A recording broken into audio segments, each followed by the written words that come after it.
கர்த்தாவை கற்று அவர்கள் உலகத்துக்கு நான் சமாதானம் கொடுக்கவே வந்தேன் என்று சொன்னார். அந்த சமாதானம் உங்களை நிலைத்திருக்கட்டும். அது இன்றைக்கு உங்களுக்கு நீங்கள் ஒருவேளை நமக்கு தெரியாமல் நம்ம பார்க்காம இருப்போம். அதனால எல்லாருடைய முகமும் கொஞ்சம் சிரிக்கலாம். ஏன் சோகமா? உங்கள் வாழ்க்கையில் சோகத்தை கொடுப்பதற்கு தேவன் வரவில்லை. வந்து போனது வீணாக இருக்க முடியாது. அவர் சந்தோஷத்தை பெருக செய்கிறது. நீ பெருகவே பெருக கடவாய்ன்னு சொல்லும் பொழுது நாம் எல்லாரும் என்ன நினைப்போம்? ஃபினான்சியலி, பொருளாதாரத்தில். ஆமாம், கண்டிப்பாக பொருளாதாரத்தில் பெருக்கம் உண்டு. ஆனால் அந்த பொருளாதார பெருக்கமே எதில் இருக்குன்னா நம்முடைய சந்தோஷத்தில் இருக்கு. உங்களுடைய சந்தோஷம் பெருக கடவுள் கர்த்தருக்குள் எப்பொழுது சந்தோஷம். வசனத்தை ஆர்வமாய் கேளுங்கள். நான் ஆபிரகாம் ஐயா உங்களுக்கு நான் அறிமுகப்படுத்துகிறேன். அவர்கள் ஊழியக்காரமாக அநேக தேசங்களிலே அநேக பட்டணங்களிலே கர்த்தர் அதிகமாக பயன்படுத்திக் கொண்டு வருகிறார். ஆண்டவர் ரொம்ப நாள் நாங்கள் திட்டம் பண்ணியும் கர்த்தர் இந்த காலத்திலே அவர் பயன்படுத்துவதற்கு நேரத்தை ஆண்டவர் இந்த நேரத்தை கொடுத்திருக்கிறார். திருநெல்வேலி பட்டணத்திலிருந்து இங்கே பெங்களூரில், உடலில், இந்த மாதிரி எல்லா இடத்துலையும் இந்த பகுதியிலே பயன்படுத்தப்பட்டிருக்கிறார். அவர் மூலமாக அநேகருடைய வாழ்க்கையில் தேவன் பெரிய காரியங்களை செய்திருக்கிறார். அநேகர் விடுதலை அடைந்திருக்கிறார்கள். இன்னும் அவருடைய ஸ்பெஷல் கிஃப்ட் என்னன்னா, ஒவ்வொரு தடவையும் நீங்கள் அடுத்த தடவை ஒவ்வொரு மாதமும் நடக்கும். ஸ்பெஷல் கிஃப்ட் என்னன்னா காட் ஆஃப் நாலேஜ். தனியாக கரெக்டு தானேயா? God of knowledge. அதாவது எல்லாருக்கும் ஒரு சில வரங்கள், 9 விதமான வரங்கள் உண்டு.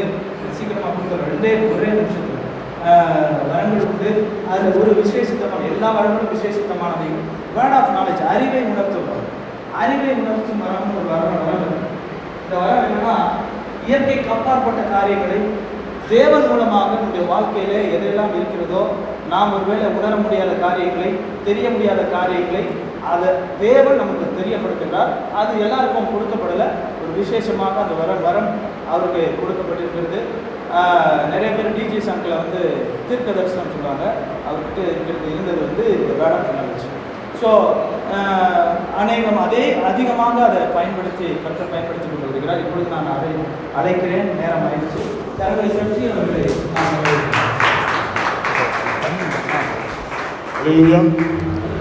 ஆண்டவராகிய இயேசு நாமம் மகிமைப்படுவதாக.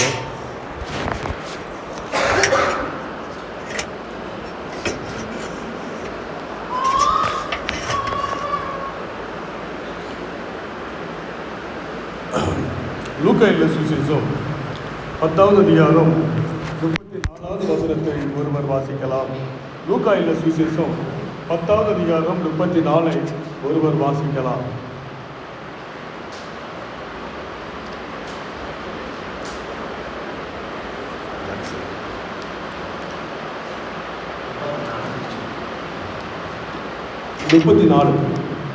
லூக்கா 10:34.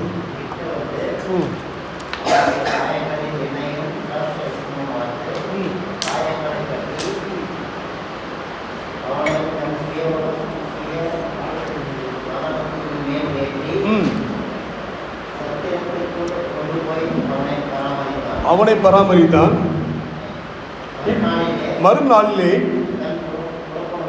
தன் புறப்படும் போது 2 பணத்தை எடுத்து சத்திரத்தில் கையில் எடுத்து, இவனை விசாரித்துக்கொள்,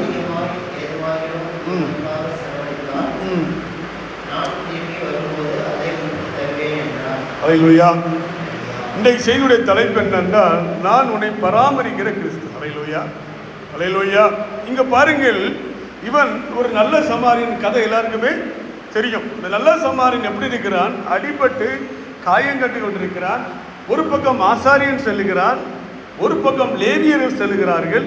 ஆனால் அந்த நல்ல சமாரியனும் அவனை தூக்கி அவன் காயங்களை கட்டுகிறான். அல்லேலூயா. நம்முடைய ஆண்டவராய் இயேசு கிறிஸ்து நம்முடைய காயங்களை கட்டுகிறவராக இருக்கார். கைகளை தட்டி ஆண்டவரை மகிமைப்படுத்தும். முதல்ல ஆண்டவர் என்ன பண்ணுகிறார்? நம்முடைய காயங்களை கட்டுகிறவராக இருக்கிறார். ஏன் லேவியர் வெளியே போனாங்க, ஆசாரியர் வெளியே போனாங்க அப்படின்னு பார்த்தா நிறைய பேருக்கு என்ன செய்யாது, தெரியாது. ஏன் லேவியர் வெளியே போனாங்க, ஏன் ஆசாரியர் வெளியே போனான்னா வாசிக்கலாம். ஆகாய் தீர்க்கதரிசன புஸ்தகம் 2வது அதிகாரம் 13வது வசனம் சொல்லுது. ஆகாய் 2:13 வாசிக்கலாம். ஆகாய் 2:13. பிணத்தால் தீட்டுப்பட்டு வாசிங்க. பிணத்தால் தீட்டுப்பட்ட எவையாகிலும் தொட்டால் தீட்டாகுமோ என்று ஆகாய் கேட்டதற்கு ஆசாரியர் பிரத்யேகமாக தீட்டுப்படும் என்று சொன்னார். அல்லேலூயா. அப்போ ஒரு ஆசாரியனோ ஒரு லேவியனோ ஏன் வெளியே போயிருக்காங்கன்னா அந்த பிணத்தை தொட்டா தீட்டு. அல்லேலூயா. இந்த பிணத்தை தொட்டா என்னது? தீட்டு. அதனாலதான் வெளியே போயிருக்காங்க. இன்னும் வாசிக்கலாம். என்னாகமத்தின் புஸ்தகம் 19வது அதிகாரம் 16வது வசனத்தை வாசிக்கலாம். என்னாகமம் 19:16. வெளியிலே பட்டயத்தால் வெட்டுணையாவது செத்தவனை மனிதனுடைய எலும்பையாவது பிரேதத்தையாவது தொட்டவன் 7 நாள் தீட்டு. எத்தனை நாள் தீட்டு? 7 நாள். இதனாலதான் அந்த ஆசாரியனும் அந்த லேவியனும் இவன் செத்து போயிட்டான்னு சொல்லி போட்டுட்டாங்க. அல்லேலூயா. உங்களுக்கு புரிஞ்சுட்டா? நல்ல சமரனை கதையுடைய மெயின் சப்ஜெக்ட் ஆசாரியன் போயிட்டான், லேவியன் போயிட்டான், எல்லாரும் போயிட்டான், இவன் தூக்கி நிப்பாட்டலாம் அப்படின்னு சொல்லி நிறைய பேர் செய்தியை நீங்க கேட்டிருப்பீங்க இல்லையா? ஏன் தூக்கி நிப்பாட்டல? ஏன் இந்த லேவியனும் ஏன் இந்த ஆசாரியனும் ஏன் இந்த லேவியனும் ஏன் இந்த ஆசாரியனும் ஏன் இந்த லேவியனும் ஏன் இந்த ஆசாரியனும் அப்ப ஏன் இந்த லேவியனும் ஏன் இந்த ஆசாரியனும் அதை தூக்கி நிப்பாட்டல அப்படின்னு பாத்தீங்கன்னா, அந்த பிணத்தை தொட்டா தீட்டு, பிணத்தை தொட்டா தீட்டு. அதனாலதான் அவங்க தள்ளி போனாங்க. புரிஞ்சுட்டா அவங்களுக்கு? எல்லாரும் ஆசாரியன் தள்ளி போயிட்டா, லேவியன் தள்ளி போயிட்டா. ஏன்னா எருசலேம் தேவாலயத்துக்கு ஆயிரக்கணக்கான லேவியர்களும் ஆசாரியர்களும் போயிட்டு இருப்பாங்க. அப்ப போயிட்டு இருக்க வேலையில இவன் குத்துரு அடிக்கப்பட்டிருக்கானா, இவன் செத்துட்டான்னு சொல்லி போயிட்டான். இவன் செத்துட்டான்னு போயிட்டான். அப்ப பிணத்தை தொட்டாங்க என்னது? தீட்டு. ஆனா ஆண்டவர் அந்த இழப்போது அவன் நல்ல சமாரியனை குறித்து பேசுகிறார். இந்த சாயங்கால வேளையிலே நம்முடைய வாழ்க்கையிலே அவர் நமக்கு பிரதான ஆசாரியராக இருக்கிறார். அல்லேலூயா. அவர் நமக்கு எப்படி இருக்கிறார்? பிரதான ஆசாரியர். அவர் நம்முடைய காயங்களை கட்டுகிறார். சங்கீதத்தின் புஸ்தகம் 147வது சங்கீதம் 3வது வசனம் சொல்லுது, இருதயம் நொறுங்குண்டவரை குணமாக்குகிறார், அவர் காயங்களை கட்டுகிறார். அப்படி ஆண்டவர் என்ன செய்தார்? முதலாவது என்ன பண்றார்? நம்முடைய காயங்களை கட்டுகிறார். உங்க இதயத்துல காணப்பட்ட காயமா இருக்கலாம், சரீரத்துல காணப்பட்ட வியாதியா இருக்கலாம், டாக்டர்கள் முடியாது என்று சொல்லியிருக்கலாம். ஆனா கர்த்தர் சொல்றாரு, உன் காயத்தை நான் கட்டுவேன். அல்லேலூயா. அப்ப காயத்தை கட்ட ஆண்டவரால் முடியுமா? கட்டாயம் ஆண்டவரால் காயத்தை கட்ட முடியும். அவர் நல்ல தேவனாக இருக்கிறார். அப்போ இந்த சுகமளித்தல் நம்முடைய வாழ்க்கையில் அற்புதம் நடக்குன்னா நமக்கு ஒரு ஃபெய்த் வேணும். நமக்குள்ள என்ன வேணும்? நமக்குள்ள என்ன வேணும்? ஒரு விசுவாசம் வேணும். அந்த விசுவாசம் நமக்குள்ள இருந்துன்னா நமக்கு அற்புதம். அல்லேலூயா. அப்போ காயங்களை கட்டுவதற்கு நாம் என்ன செய்ய வேண்டுமானால், முதலாவது நமக்கு விசுவாசம் வேண்டும். அல்லேலூயா. அப்ப விசுவாசம் என்பது 6. விசுவாசம் என்பது 6வது புலன். எத்தனாவது புலன்? 6வது புலன். 5 புலன் என்பது பேசுவது, கேட்பது, சுவாசிப்பது, தொடுவது, வாயினால் பேச. அப்ப இது 5. அப்ப 6வது புலன் தான் அந்த விசுவாசம். அந்த 6வது புலன் ஆகிய விசுவாசம் உங்களுக்குள் வரும்போது உங்கள் காயங்கள் சுகமாகும். அல்லேலூயா. உங்க சரீரத்தில் காணப்படுற பலவீனம் வருகிறது, உங்களுடைய வியாதிகள் சுகமாகும். அப்ப வியாதிகள் சுகமாகிறதுக்கும் உங்களுடைய வாழ்க்கை அற்புதங்கள் நடக்கிறதுக்கும் நமக்கு என்ன தேவை? விசுவாசம் தேவை. அப்ப 6 இந்த 6வது விசுவாசம் உங்களுக்குள்ளே வரும்போது தெய்வீக சுகமளித்தல் உங்களுக்கு கிரியை செய்யும். அது டாக்டரால முடியாம இருக்கலாம், உலகத்தால முடியாம இருக்கலாம், கர்த்தரால முடியாத காரியம் ஒன்றும் இல்லை. அவர் நேற்று இன்று என்றும் மாறாமலா இருக்கலாம். ஒரு சாயங்கால வேளையிலே ஒரு இதயத்திலே காயத்தோடு வந்திருக்கலாம், டாக்டரால் முடியாதபடி சூழ்நிலை வந்திருக்கலாம். நீ எந்த நிலைமையில வந்தாலும் கர்த்தர் சொல்லுகிறாரு, உன் காயத்தை நான் கட்டுறேன். அது எவ்வளவு பெரிய காயமா இருந்தாலும் சரி, அது எவ்வளவு பெரிய வேதனையா இருந்தாலும் சரி, உங்கள் காயங்களே கட்டுறேன். அப்ப காயங்களை கட்டுவதற்கு உங்களுக்கு என்ன வேணும்? என்ன வேணும் சொல்லுங்க? விசுவாசம். அந்த விசுவாசம் 6வது புலன். அப்ப 6வது புலனாகிய விசுவாசத்தோடு நீங்கள் வரும்போது நீங்கள் அற்புதப்படுவீர்கள். 2 கொரிந்தியர் புத்தகம் 4வது அதிகாரம் 13வது வசனம் சொல்கிறது. 2 கொரிந்தியர் 4:13. 2 கொரிந்தியர் 4:13.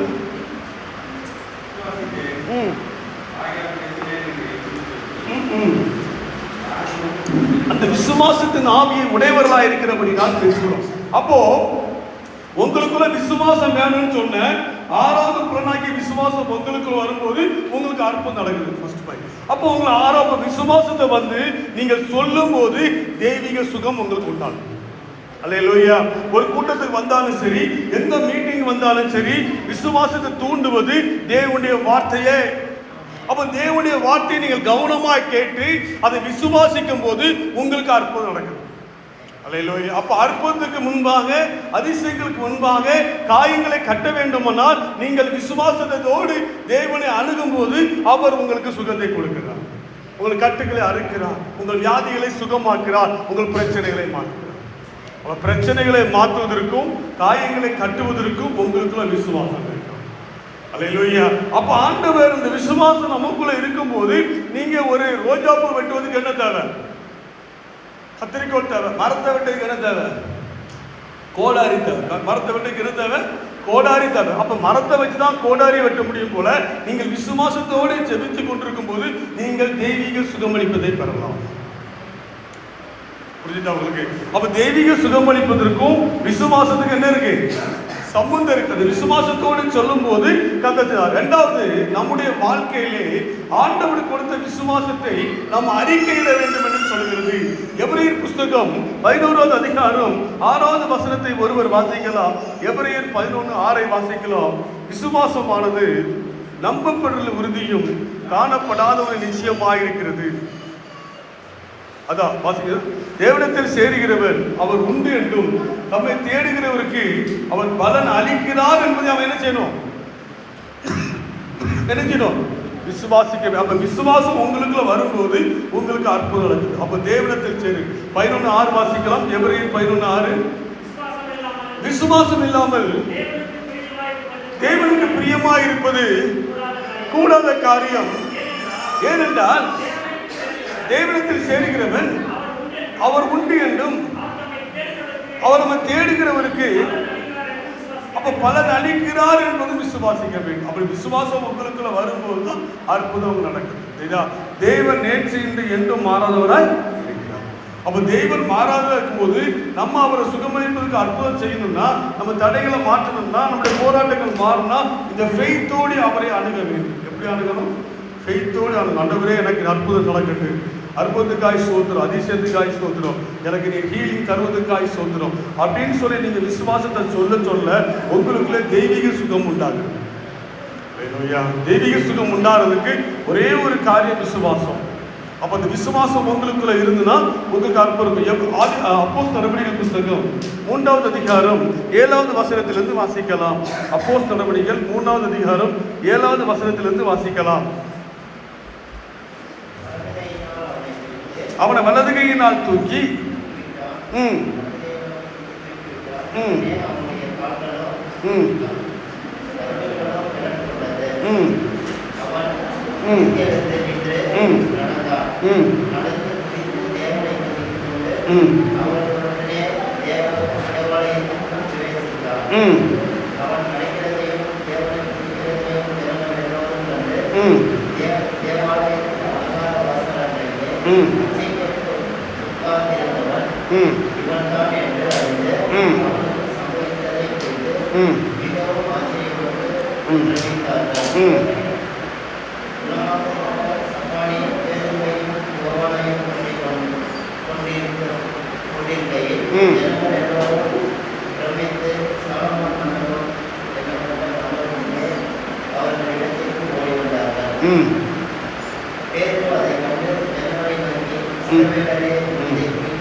இஸ்ரவேலரே, இதை குறித்து நீங்கள் ஆச்சரியப்படுகிறது என்ன?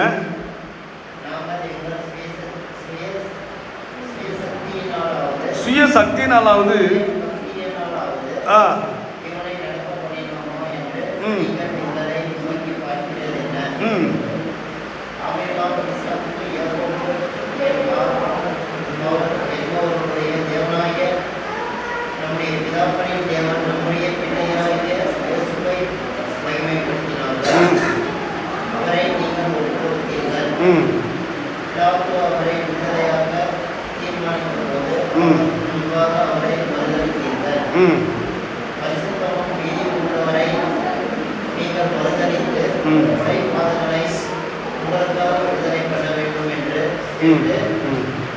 ஜீவாதிபதியை கொலை செய்தீர்கள். அவரை தேவன்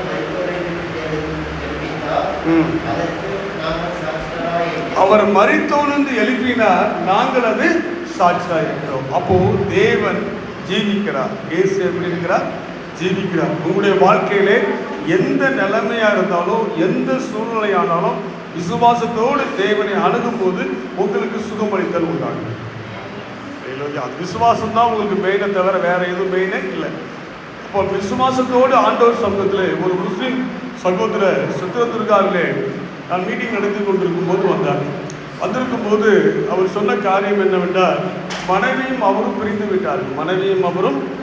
விட்டார்கள். பிரிந்து போன சூழ்நிலையிலே மனம் உடைக்கப்பட்ட நிலைமையிலே அவர் அங்கே உட்கார்ந்து இருக்கிறார். அப்போது நான் ஏற்கனவே இன்னொரு சாட்சியை அதை சொல்லி கொண்டிருக்கும் போது அவர் சொன்னார், என் வாழ்க்கை எல்லாமே முடிஞ்சிச்சு, என்னுடைய பிரிந்து போன குடும்பம் இணையுமா? தேவனால் இதை செய்ய முடியுமா? அப்போ நான் சொன்னேன், தேவன் பெரியவர். அல்லேலூயா. அப்போ நீங்கள் விசுவாசித்தால் கட்டாயம் உங்களுக்கு நடக்கும். அப்போ அவர்கிட்ட என்ன சொன்னா, இயேசு கிறிஸ்து நேற்று இன்று என்றும் மாறதவராயிருக்கிறார், அவரால் எல்லாம் முடியும்னு நீங்க அறிக்கை இடுங்கள். நீங்க என்ன செய்யுங்க? அறிக்கை இடுங்க. நீங்க விசுவாசத்தை தம்பி அப்போ தம்பி அப்படி சொல்லிட்டு அவரு விசுவாசத்தை அறிக்கையிடுங்க அப்படின்னு சொல்லி ஒவ்வொருத்தரையா அவர்கிட்ட சொல்லும் போது அந்த விசுவாசத்தை அறிக்கையிட்டு செபித்து கொண்டே இருந்தார். பிரிந்து போன குடும்பம் இன்றைக்கு இணைந்து வாழ்கிறது. கையில தண்ணி ஆட்டம். அது வாழ்க்கை அற்புதத்துக்கு என்ன காரணம்னா தேவனுடைய விசுவாசம். இவர் ஏதோ சொல்லுதாரு, அதான் போறாரு அப்படின்னு நினைக்கல. உண்மையா விசுவாசத்தை ஜெபம் பண்ணா தேவன் அவனுக்கு அற்புதம் செஞ்சார். அப்ப இந்த சாயங்கால வேளையில விசுவாசமானது 6வது பொருளா இருக்கிறது. நீங்கள் விசுவாசத்தோடு தேவனை அணுகும் போது உங்கள் சரத்திலே காணப்படுற வியாதி, உங்கள் குடும்பத்தில் காண்ற பிரச்சனை எல்லாவற்றையும் கர்த்தர் பாரப்படுகிறார். உன்னை பராமரிக்கிற தேவன் முதலாவது சொல்லுகிறார், உன்னை பார்த்துக்கொள்ள. 2வது, நீங்க கஷ்டத்துல வந்திருக்கலாம், பிரச்சனையில வந்திருக்கலாம், கர்த்தர் உங்களுடைய பிரச்சனையை மாற்றுகிறார். எல்லாரும் திருப்பிக் கொள்ளலாம். லூக்கா சுவிசேஷம் 4வது அதிகாரம் 26வது வசனத்தை வாசிக்கலாம். லூக்கா 4:26. ஆயினும் எலியா சீதோனின் நாட்டில் உள்ள வாசிங்க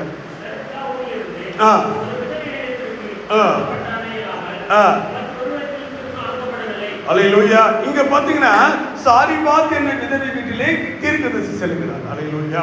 நான் முதல்ல சொல்றேன், நல்லா கவனி தம்பி. நீங்க எல்லாம் கொஞ்ச நேரம் அமைதி உட்கார். எல்லாம் உட்கார்.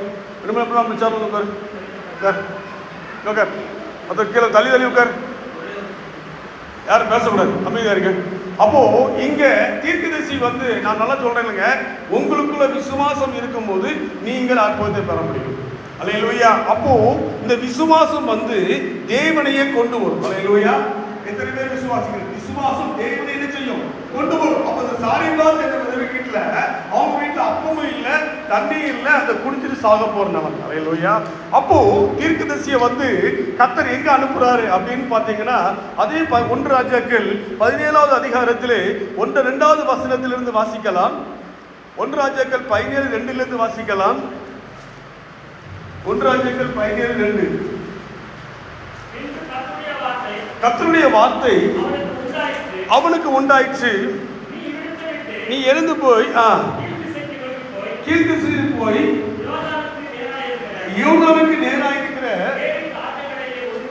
கேடித் ஆற்றன்களிலே ஒளிந்து கொண்டிரு, அந்த ஆற்றின் தண்ணீரை குடிப்பாய், அங்கு நான் உனக்கு போசிக்க காவல் கட்டளையிடுவேன் என்றார். அவன் போய்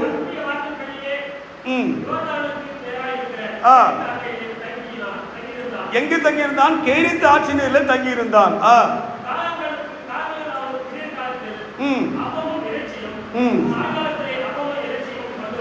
அல்லேலூயா. நல்ல கவனிங்க. இங்கு ஒரு தீர்க்கதரிசி, யாரு? ஒரு தீர்க்கதரிசியுடைய வாழ்க்கையிலே தேவன் என்ன சொல்லுகிறார்? கேடித் ஆற்றிலே போய் உட்காரு, அங்கு நான் உனக்கு போஷிப்பேன். அல்லேலூயா.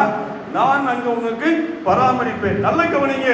கொரோனா பீரியட்ல 6 மாசம் இருக்கும்போது சாப்பாடு கஷ்டம் வரும்போது அநேக ஊழியர்கள் ஆண்டவரை விசுவாசிக்கவில்லை. அல்லேலூயா. அநேக தேவ பிள்ளைகள் விசுவாசிக்கவில்லை. நான் சொல்றேன், இயேசு கிறிஸ்துக்குள் நீங்கள் நங்குரம் பண்ணப்பட்டிருந்தால் உங்களுடைய வாழ்க்கையிலே ஒவ்வொரு நிலைமையும் என் ஆண்டவர் அறிந்திருக்கிறார். அல்லேலூயா. அப்ப பாருங்க, 3 வருஷமாய் அங்க பஞ்சம் உண்டாயிடுச்சு. தீர்க்கதரிசி என்ன வேலையும் போல எங்கேயும் அவர் போல. அல்லேலூயா. எங்கேயும் அவர் போல அந்த சாரிபாத் விதவைக்கு வீட்டுக்கு போறதுக்கு முன்னுக்குட்டி அவர் கேரி தாட்சணியில உட்கார்ந்து இருக்கிறார். அல்லேலூயா. ஆனா அங்கேயும் கர்த்தர் அவரை போஷிக்கிறார். அப்ப நீ என்னைக்கு இயேசு கிறிஸ்துக்குள்ள வந்தாயோ உனக்குள்ள எல்லாவற்றையுமே அவர் கொடுத்து விட்டார். ஆமென். உனக்குள்ள எல்லா தேவைகளையுமே அவர் அறிஞ்சிருக்கார். இதுல எதுவும் நீ கவலைப்பட வேண்டிய அவசியமே இல்லை. அவர் நேற்று இன்று என்றும் மாறாதவர். இதான் பேட்டர்ன், இதான் வார்த்தை. அப்ப நீங்க இந்த வார்த்தையில இந்த வார்த்தையில நீங்க ஸ்டாண்ட் பண்ணீங்கன்னா உங்களுடைய வாழ்க்கை அற்புதம் நடக்கும். அல்லேலூயா. அப்ப அங்க என்ன பண்ணுறாரு? இப்ப என்ன ஆச்சு? ஆட்சி தீரி வச்சிட்டு. இப்ப என்ன ஆயிட்டு? ஆட்சி தீரி. அதுக்கு அடுத்த வசனம் வாசிங்க. 4 வாசிக்கலாம். 1 Samuel 15:4.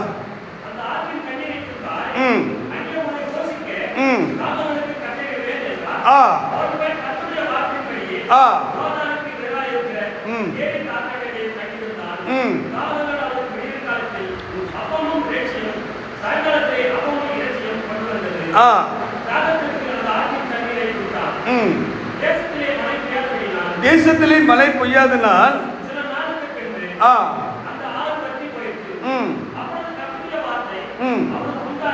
அப்ப என்னாச்சு? கர்த்தருடைய பிராமிஸ். இப்பதான் ப்ராபஸ் பேட் வருது. என்ன சொல்லுது?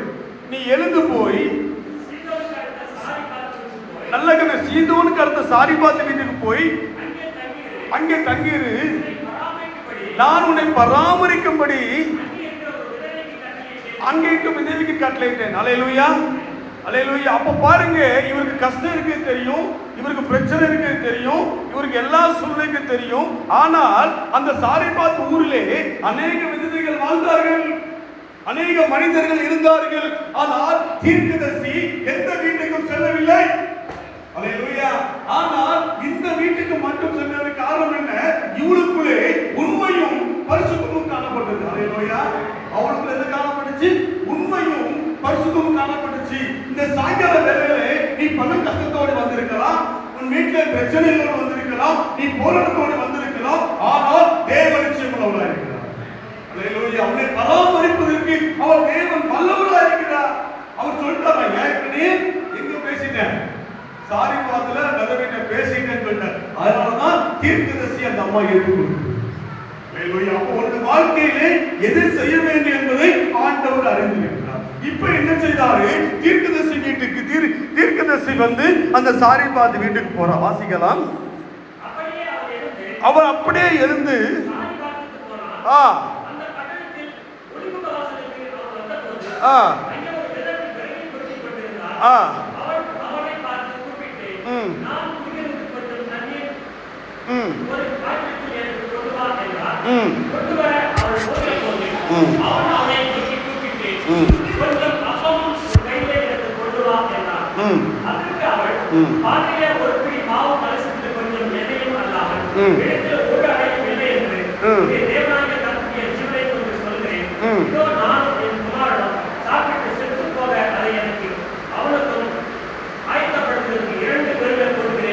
இந்த 2 விறகு என்பது எதை குறிக்கிறது என்றால் கல்வாரி சிலுவையை குறிக்கிறது. அல்லேலூயா. நல்லா கேளுங்க. உங்களுடைய பிரேயர், உங்களுடைய ஜெபம் தேவனை நோக்கி அமர்ந்திருக்கும் போது தேவன் உன்னண்டாய் வருகிறார். அதுதான் ஃபெய்த். உங்களுக்கு புரிஞ்சுட்டா? ஃபெய்த் என்பது என்ன? உங்களுக்கும் ஆண்டவருக்கும் என்ன இருக்கணும்? ஒரு கனெக்ஷன் இருக்கணும். சிலுவை என்பதற்கு, சிலுவை கிராஸ் என்பதற்கு என்ன அடையாளம்னா, முதலாவது இது வந்து தேவனுக்கும் நமக்குள்ள வரும். அல்லேலூயா. 2வது கிராஸ் வந்து மனிதனுக்கும் மனிதனுக்குள்ள வரும். அல்லேலூயா. இதான் உறவுடைய அம்சம் தான் சிலுவை. இவன் என்ன பண்றா? தேவனோடு உறவு வைத்திருக்கா. யாரோட உறவு வைத்திருக்கா? தேவனோடு உறவு வச்சு இவ தேவன்கிட்ட மட்டுமே செபிக்கிறா. அங்க ஊர்ல உள்ள யார்ட்டையுமே சொல்லல. அல்லேலூயா. அப்ப இந்த சாயங்கால வேலையிலே உன்னை பராமரிக்கேன் என்று சொன்ன கர்த்தர் உன் வாழ்க்கையில் என்ன தேவை இருக்குதோ எல்லாத்தையும் அறிஞ்சிருக்காரு. அவர் இப்ப கொஞ்சம் அறிஞ்சிருக்காரு, லைட்டா அறிஞ்சிருக்காரு, மேல அறிஞ்சிருக்காரு அல்ல, எல்லாத்தையுமே அவர் அறிஞ்சிருக்காரு. புரிஞ்சுட்டு அவங்களுக்கு அங்கதான் கர்த்தர் அனுப்புறாரு. அனுப்பி அங்க என்ன செய்யார்? சாப்பாடு கொடுத்தார். அப்புறம் வாசிக்கலாம்.